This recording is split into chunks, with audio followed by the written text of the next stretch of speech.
मैं architect Devendra Singh channel simply CAD में आपका स्वागत करता हूं। आज हम जानेंगे एलिप्स एंड एलिप्टिकल आर्क के बारे में। आज इस वीडियो में एलिप्स कमांड के बारे में तो हम जानेंगे ही कि एलिप्स कैसे बनाया जाता है और एलिप्टिकल आर्क हम कैसे बनाते हैं। इसके अलावा इसमें कुछ ऑप्शंस हैं जिसके बारे में लोगों को काफ़ी कन्फ्यूज़न रहता है। वो है रोटेशन का ऑप्शन, तो इसको मैंने इसमें एक्सप्लेन किया है अच्छे से। दूसरा है कि एलिप्स जो बनता है तो इसको पी लाइन में अगर हम बनाते हैं तो किस तरह से बनाएं। तो आइए इस कमांड को देखते हैं। एलिप्स कमांड का शॉर्टकट EL है। इसको हम कमांड लाइन से ले सकते हैं पूरा एलिप्स टाइप करके या इसके शॉर्टकट से, और डायनेमिक इनपुट से भी हम ले सकते हैं। इसके अलावा आप देखिए ड्रॉ मेनू में ये एलिप्स कमांड का बटन है, इसके साथ में ड्रॉप डाउन है। इसको जैसे ही मैं क्लिक करता हूँ तो इसमें मेरे पास 3 ऑप्शन आ जाते हैं।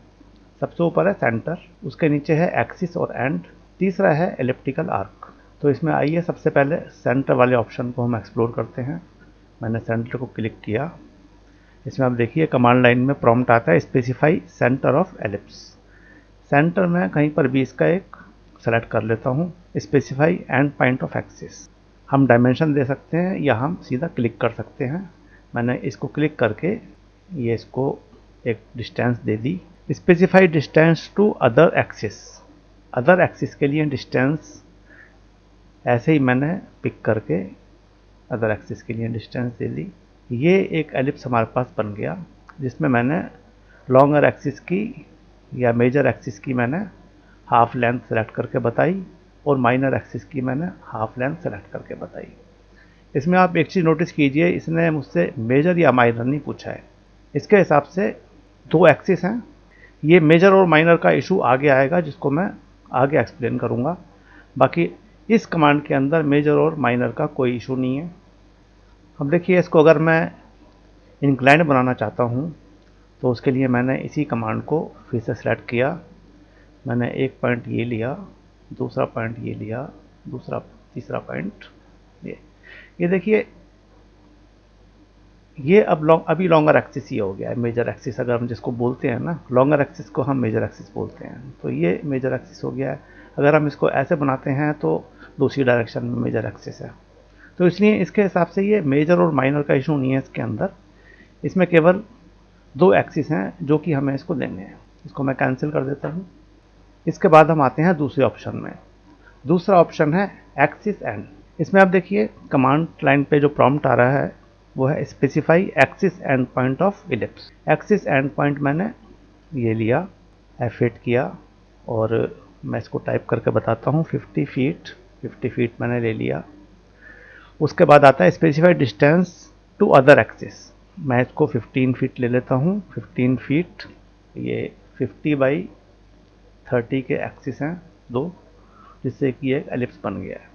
अब हम आते हैं इसके लास्ट ऑप्शन पर। लास्ट ऑप्शन है हमारे पास एलिप्टिकल आर्क। एलिप्टिकल आर्क जैसा कि नाम से पता चलता है ऐसी आर्क जो कि एक एलिप्स का पार्ट है। आइए इसको देखते हैं कमांड को। इसको मैंने सेलेक्ट किया।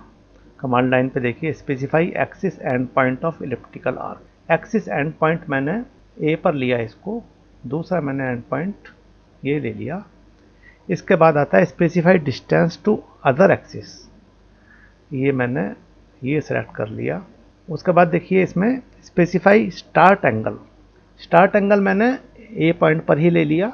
उसके बाद specify and angle. And angle में टाइप करके इसको 60 दे देता हूँ। देखिए ये एक आर्क बनी है ए से यहाँ तक की। अब इसको हम दूसरी कंडीशन से बनाते हैं। दोबारा बनाता हूँ मैं इसे। देखिए मैंने अब पॉइंट लिया, मैंने बी, दूसरा पॉइंट ये लिया, सेकंड एक्सिस ये ले लिया। उसके बाद मैंने इस पॉइंट से इसको शुरू किया आर्क को, और एंगल मैंने इसमें भी दिया 60। देखिए इसमें ये आर्क बनी है। अब हम तीसरी कंडीशन में आते हैं। तीसरी कंडीशन में मैंने सी पॉइंट से शुरू किया इसको और लॉन्गर एक्सिस मैंने ये दे दिया। उसके बाद मैंने इसी पॉइंट से आर्क को शुरू किया और एंगल मैंने 60 दे दिया। अब हम आते हैं चौथे ऑप्शन। चौथे ऑप्शन में मैंने डी से इसको शुरू किया, ये लिया ये, और यहाँ से ही मैंने इसको शुरू किया और उसके बाद मैंने 60 एंगल दिया। अब आप इसमें एक चीज़ देखिए कि जब मैंने इसको ए से शुरू किया तो इसने लॉन्गर एक्सिस से 60 डिग्री के एंगल तक ये एक आर्क बना दी। मतलब क्लॉकवाइज डायरेक्शन में जाते हुए जो लॉन्गर एक्सिस इसको मिला उससे इसने 60 डिग्री ले लिया। जब मैंने इसको बी से लिया तो बी से इसने 60 डिग्री की आर्क लगा दी, क्योंकि ये यहाँ से काउंटर क्लॉकवाइज 60 डिग्री हुआ।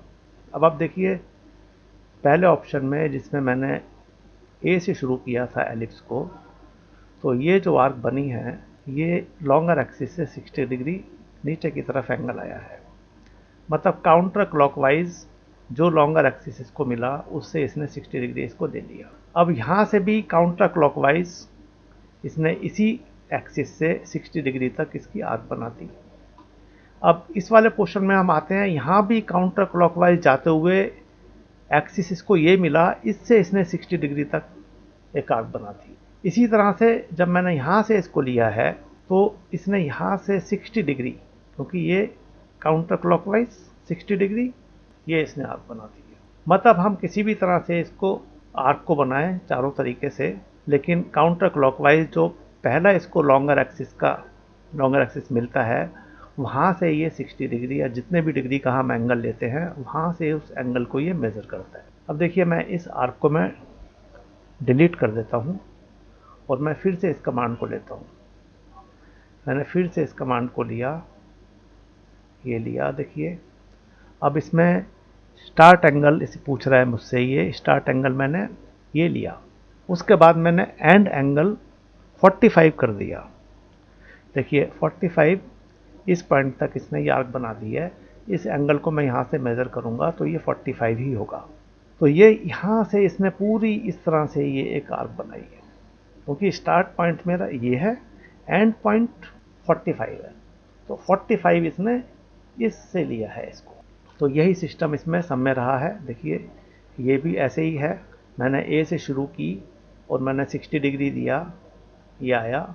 मैंने बी से शुरू करके इसको 60 दिया तो फर्स्ट लॉन्गर एक्सिस उससे 60 लिया इसने।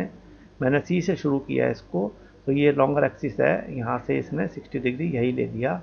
उसके बाद मैंने डी से शुरू किया इसको तो देखिए लॉन्गर एक्सिस ये आता है, यहाँ से इसने इसको 60। इसी तरह से अगर हम यहाँ देखें तो मैंने बी से इसको बनाया था तो ये लॉन्गर एक्सिस काउंटर क्लॉकवाइज ये आएगा, तो यहाँ से इसने 60 डिग्री इसको लिया। मैंने यहाँ से स्टार्ट पॉइंट लिया था इस आर्क का। ऐसे ही इसके अंदर स्टार्ट पॉइंट ये लिया, यहाँ तक की आर्क बनी। ऐसे ही इसके अंदर देखिए मैंने स्टार्ट पॉइंट ऊपर लिया तो ये आर्क बनी। अब इसको देखिए मैंने रिवर्स कर दिया, बी मैंने यहाँ से मैंने एलिप्स को शुरू किया, उसके बाद मैंने 60 लिया। तो काउंटर क्लॉकवाइज जब हम जाते हैं तो यहाँ से इसने इसको 60 डिग्री मेज़र किया और इस पॉइंट से एक आर्क इतनी बड़ी इसमें बना दी। अब आप एक चीज़ देखिए, इसमें नोटिस कीजिएगा कि जो कमांड एक्सिस एंड एंड की है इसके अंदर भी हमारे पास यही आर्क वाला ऑप्शन आता है। इससे वही सब प्रॉम्प्ट शुरू हो जाते हैं। तो यहाँ से भी हम इस कमांड को ले सकते हैं और इस कमांड में मैं फिर से आता हूँ कैंसिल करके। देखिए इस कमांड में मैं फिर आया, इसमें मैंने सेंटर लिया तो स्पेसिफाई सेंटर ऑफ एलिप्स, मतलब ये शुरू की जो कमांड है, ये पहली जो कमांड है, इसका मतलब इस कमांड पर मैं आ गया और आर्क वाले ऑप्शन को मैंने सेलेक्ट किया तो मैं एलिप्टिकल आर्क वाले ऑप्शन पर आ गया। तो देखा जाए तो ये बीच वाली जो कमांड है, ये एक्सिस एंड वाली, इसी के अंदर हमारे पास ये दोनों ऑप्शंस भी हैं। आइए फिर से हम एलिप्स कमांड लेते हैं। मैंने ये फिर से कमांड ली, F8 किया, मैंने ये एक्सिस ये ले लिया। देखिए अब फिर मैंने ये रोटेशन कमांड ली और इसको मैंने रोटेशन अराउंड मेजर एक्सिस, इसको मैंने कर दिया 0।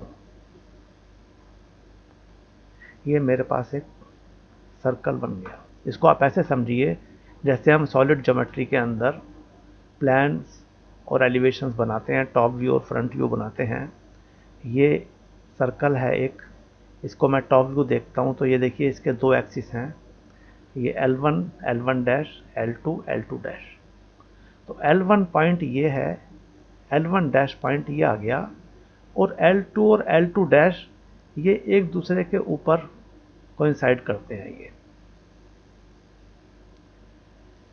इसी तरह से अगर मैं इसको रोटेट करता हूँ 60 डिग्री पे, देखिए मैंने 60 डिग्री पे इसको रोटेट किया, इस सर्कल को अब प्लान के अंदर मैंने इसको रोटेट कर दिया है ये सर्कल, मैंने इसको प्लान में रोटेट कर दिया है। अब L2 डैश वही है, मैंने L2 डैश से ही इसको रोटेट किया है, पिवट पॉइंट मेरा वही है, और L1 डैश ये शिफ्ट हो जाते हैं। तो जब मैं एलिप्स बनाता हूँ इस रोटेशन का, 60 डिग्री रोटेशन का, तो उसकी शक्ल ये आती है। ऐसे ही अगर मैं 30 डिग्री पे इसको रोटेट करता हूँ तो देखिए L2 डैश पर मैंने इसको रोटेट किया, इस एक्सिस पे मैंने इसको रोटेट किया है। तो उस केस में क्या है, L1 की पोजीशन ये आ गई, L1 डैश की पोजीशन ये आ गई। और अगर मैं इसको 90 डिग्री मैं इसको रोटेट कर देता हूँ, देखिए 90 डिग्री मैंने रोटेट किया, तो ये मेरे पास सामने एक लाइन दिखाई देती है जो कि L2 डैश है, और L1 डैश ये बीच में यहाँ पहुँच जाते हैं। L1 डैश यहाँ आ गया और ये L1 यहाँ आ गया, ये L1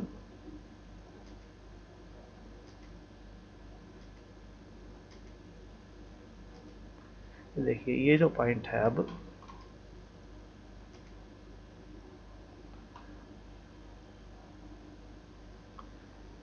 ये जो पॉइंट है ये 90 डिग्री रोटेट करने पे आता है, तो इस तरह से दिखाई देता है हमें। तो ये रोटेशन जो है, अब इसमें देखिए मैं एलिप्स कमांड लेता हूँ और मैं एलिप्स बनाता हूँ। ये मैंने एलिप्स कमांड ली और एक्सिस एंड पॉइंट्स मैंने ये सिलेक्ट किए, उसके बाद मैं रोटेशन में गया। इसमें देखिए रोटेशन मैंने दिया था 30 डिग्री, तो मैंने इसको टाइप करके दिया 30, ये देखिए 30 डिग्री पे आ गया। ऐसे ही देखिए फिर इस कमांड में जाता हूँ मैंने ये 2 पॉइंट सिलेक्ट किए एक्सिस के, उसके बाद मैंने रोटेशन ऑप्शन को लिया, इसमें मैंने टाइप किया 60 पे अगर हम रोटेट करते हैं इस सर्कल को, जिसका कि लॉन्गर एक्सिस के बराबर ही डाया है, जो भी L2 डैश है इतना ही उसका डाया है, तो वो हमें रिड्यूस होकर के इतना दिखाई देगा। अब देखिए यहाँ पर भी मैं आता हूँ, इसमें भी मैं इसी कमांड को लेता हूँ, मैंने ये कमांड ली, उसके बाद मैंने रोटेशन वाले ऑप्शन को सिलेक्ट किया, इसमें मैंने कर दिया इसको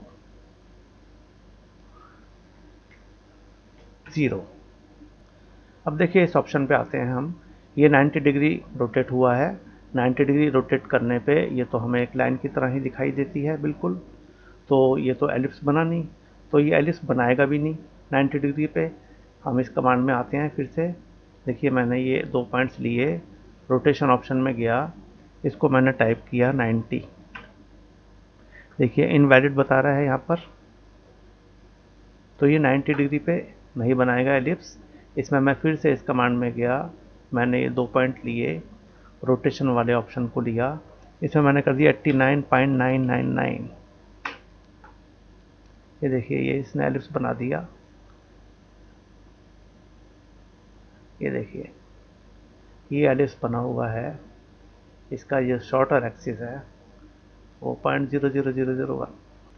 तो ये ज्योमेट्रिकल लिमिटेशंस हैं एलिप्स के, मतलब इसमें जब तक इसके पास 2 एक्सिस नहीं होंगे तो ये कुछ नहीं कर पाएगा उसमें। रोटेशन का मतलब क्या है ये हमने इसमें देखा। इस तरह से हमने देखा कि 90 डिग्री पर रोटेशन लेते हुए एक एलिप्स नहीं बन सकता, क्योंकि 90 डिग्री रोटेशन का मतलब हुआ कि दूसरे एक्सिस का 0 हो जाना। अगर एक्सिस 0 हो गया तो एलिप्स वाली कंडीशंस पूरी नहीं होती है।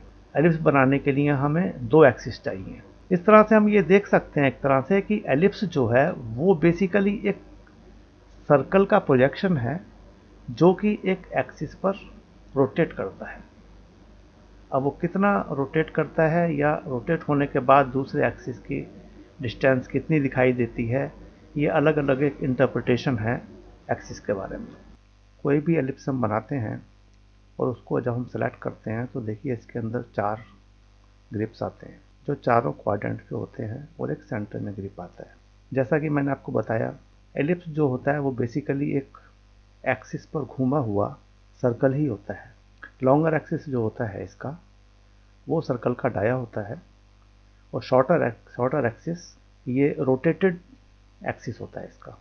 तो इसलिए इसमें आप देखिए 4 ग्रिप्स आते हैं ये, और बीच में एक आता है सेंटर में। इसको जब हम ऑफसेट करते हैं और उसको सेलेक्ट करते हैं ऑफसेटेड एलिप्स को, तो इसके अंदर हमारे पास बहुत सारे नोड्स आते हैं, बहुत सारे ग्रिप्स आते हैं। सर्कल में ऐसा नहीं होता है, इसका कंस्ट्रक्शन थोड़ा सिस्टम अलग है जिसकी वजह से ये ऐसा होता है। इसको मैं अंदर की तरफ ऑफसेट करता हूँ तब भी ऐसा ही होगा इसमें देखिए, जबकि ओरिजिनल एलिप्स के अंदर 5 ग्रिप्स होते हैं कुल मिला के, सेंटर वाले को मिलाकर। इसको अगर मैं एक्सप्लोड करना चाहता हूँ तो देखिए ये एक्सप्लोड भी नहीं होगा, क्योंकि ऑफसेट होने के बाद जो एलिप्स बनता है वो स्प्लाइन होती है। देखिए मैंने इनको सेलेक्ट किया और मॉडिफाई कमांड ली मैंने, तो इसमें देखिए यहाँ पर ये दिखाता है ऊपर स्प्लाइन 2। इसके लिए एक कमांड है पैलिप्स, PELLIPSE। इसमें आप देखिए एक वैल्यू इसमें आती है 0 डिफ़ॉल्ट। इस 0 वैल्यू को हमें 1 कर देना है। 1 कर देने से क्या होता है कि अब हम जो भी एलिप्स बनाएंगे वो पी लाइन से बनेगा। देखिए मैंने अब एलिप्स बनाया, ये F8 किया, ये मैंने एलिप्स बनाया, इसको मैंने ऑफसेट किया, अंदर भी ऑफसेट किया। देखिए अब मैं इनको सेलेक्ट करता हूँ तो देखिए जितने इस ग्रिप्स इसके अंदर अभी हैं उतने ही ग्रिप्स इसमें बाहर की तरफ आ रहे हैं, और ये रेडियली हैं सारे एक ही डायरेक्शन में, उतने ही नंबर ऑफ ग्रिप्स आते हैं। और इसको अगर मैं एक्सप्लोड करता हूँ तो देखिए मैंने अंदर वाले को एक्सप्लोड किया, मैंने इसको भी एक्सप्लोड किया जो ओरिजिनल हमारा एलिप्स था। ये देखिए इसके टुकड़े हो गए हैं, ये आर्क्स बन गई हैं। अब बाहर वाला जो एलिप्स है, ये दोनों एलिप्स ये भी पी लाइन है। पी लाइन होने से हम इसकी अब थिकनेस दे सकते हैं। एडिट कमांड लेता हूँ, पी लाइन के सारे ऑप्शंस हमारे पास इसमें आ जाते हैं। फिट आ गया, edit vertex, width, join. Width मैं ले लेता हूँ, विड्थ मैं इसको सेलेक्ट करके बता देता हूँ, इतनी विड्थ देखिए। इसके अलावा मैं इसका लाइन टाइप चेंज कर देता हूँ। लाइन टाइप मैंने देखिए ये ले लिया। इससे को हम अंदर वाले से भी मैच कर सकते हैं। तो मतलब ये है कि एलिप्स को अगर हम पी लाइन में कन्वर्ट कर देते हैं, पी लाइन में एलिप्स बनाते हैं, पी लाइन में एलिप्स कन्वर्ट नहीं होता, पी लाइन में एलिप्स बनता है, उसके लिए हमें पैलिप्स कमांड पहले लेनी होगी। अब जैसे पैलिप्स कमांड मैंने ली है अभी, इससे पहले के जितने भी एलिप्स बने हुए हैं वो चेंज नहीं होंगे, वो उसी सिस्टम में रहेंगे। देखिए इसकी ये पुराना एलिप्स है, इसको मैं ऑफसेट करता हूँ, इसको मैं सेलेक्ट करता हूँ, इसके अंदर number of grips, number of nodes बढ़ गए हैं। इसको मैं एक्सप्लोड करता हूँ, ये एक्सप्लोड भी नहीं होगा। मैच करूँगा मैं अगर इसको, तो लाइन टाइप इसका मैच हो जाएगा, लेकिन इसमें थिकनेस नहीं आएगी। इस तरह से हम एलिप्स को पी लाइन में बना सकते हैं, उसको थिकनेस दे सकते हैं, और लाइन टाइप को चेंज करके, लाइन टाइप स्केल चेंज करके हम इसमें एक अच्छा इफेक्ट ले सकते हैं। आर्क कमांड में हमारे पास एक ऑप्शन और होता है, वो होता है इंक्लूडेड एंगल देने का। तो इसमें हम फिर से जाते हैं कमांड में, मैं इसी तरह से इसको सेलेक्ट करता हूँ। देखिए स्टार्ट एंगल मैंने यहाँ से दिया, उसके बाद इंक्लूडेड एंगल को मैंने सेलेक्ट किया और मैंने यहाँ टाइप कर दिया 60। तो देखिए ये जो आर्क बनी है अब, ये इंक्लूडेड एंगल 60 डिग्री है। तो इस तरह से भी हम आर्क को बना सकते हैं इंक्लूडेड एंगल देकर। ये वीडियो अगर आपको अच्छी लगी तो इसको लाइक कीजिए, सब्सक्राइब कीजिए, शेयर कीजिए और बेल आइकन का बटन दबाना ना भूलिए। Thank you.